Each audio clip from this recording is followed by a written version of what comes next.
Assalamualaikum warahmatullahi wabarakatuh. Perkenalkan, nama saya Muhammad Sultan Alfahrezi dengan NIM 233140711111073 dari kelas T4I. Nah, pada kesempatan kali ini saya akan membahas terkait insufficient cryptography untuk keamanan mobile atau OASP mobile.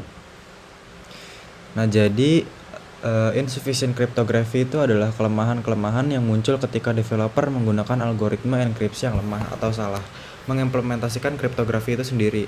Misalnya menyimpan password dalam bentuk plain text atau menggunakan algoritma MD5 atau SHA-1 yang sudah tidak dianggap aman lagi. Serangan ini bisa menyebabkan informasi sensitif seperti kredensial, token, hingga data keuangan bisa diekspos oleh attacker. Oke, langsung aja di sini kita akan mencoba mendemonstrasikan bagaimana data kredensial dikirimkan melalui HTTP tanpa enkripsi yang aman, lalu menangkap data tersebut dengan burp suite. Oke, di sini selanjutnya saya sudah mempunyai aplikasi dari Insecure Bank V2-nya. Lalu di sini saya coba running di Android Studio untuk emulatornya juga. Nah, di sini saya running aplikasi Insecure Bank V2-nya itu di HTTP proxy-nya itu adalah 10.0.2.2 dengan portnya yaitu 8080. Lalu misalnya kita coba buka untuk burp suite di sini. Nah, di sini kita harus menyalakan intercept-nya dulu, lalu nanti akan muncul lognya itu di HTTP proxy.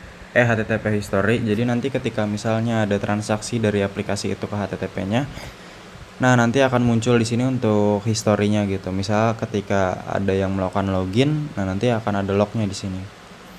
Nah, jadi kalau misalnya kita buka lagi untuk Android Studio-nya di sini. Jadi di sini langsung aja kita coba untuk masukkan username-nya, misalnya Jack, password-nya itu adalah Jack. Lalu di sini misalnya kita login. Ini udah saya klik. Terus kita coba lihat lagi di burp suite-nya. Nah, di sini bisa dilihat ya, itu ada historinya gitu. Ketika tadi ada yang login. Nah, jadi kalau misalnya ini kita buka, itu ada data raw-nya gitu. Jadi data yang dikirimkan itu dalam bentuk plain text tanpa skripsi seperti ini gitu.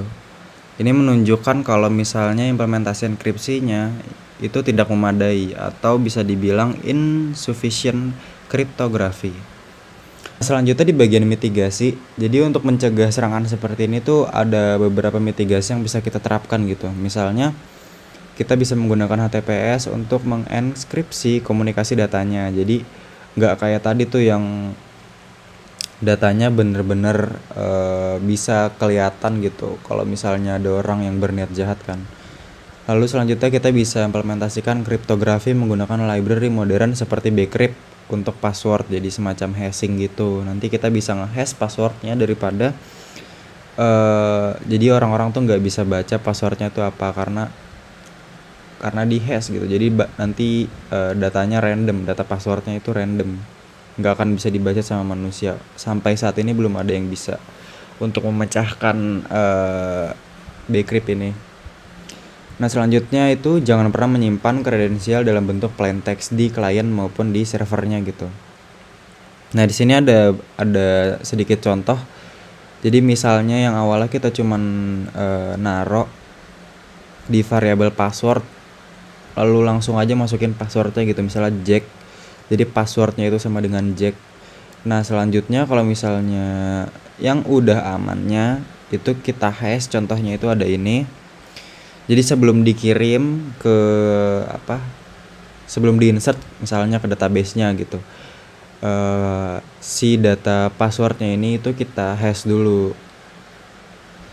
Jadi misalnya kan tadi string password sama dengan Jack, berarti passwordnya itu adalah Jack kan. Nah, di sini variabel password ini dimasukkan ke dalam sini variabelnya. Jadi nanti string hash password itu datanya adalah Jack, tapi data yang udah di hashnya. Jadi misalnya tadinya Jack, jadi datanya tuh misalnya jadi data random gitu dan panjang biasanya. Tapi dibaca oleh sistem nanti itu sebagai Jack tetap. tapi nggak bisa dibaca oleh manusia, kayak gitu. Nah mungkin cukup sekian ya untuk penjelasan dari insufficient cryptography dari saya. Kurang lebihnya mohon maaf jika ada kesalahan kata ataupun ada misinformasi dari apa yang saya sampaikan sebelumnya. Saya mohon maaf. Wassalamualaikum warahmatullahi wabarakatuh.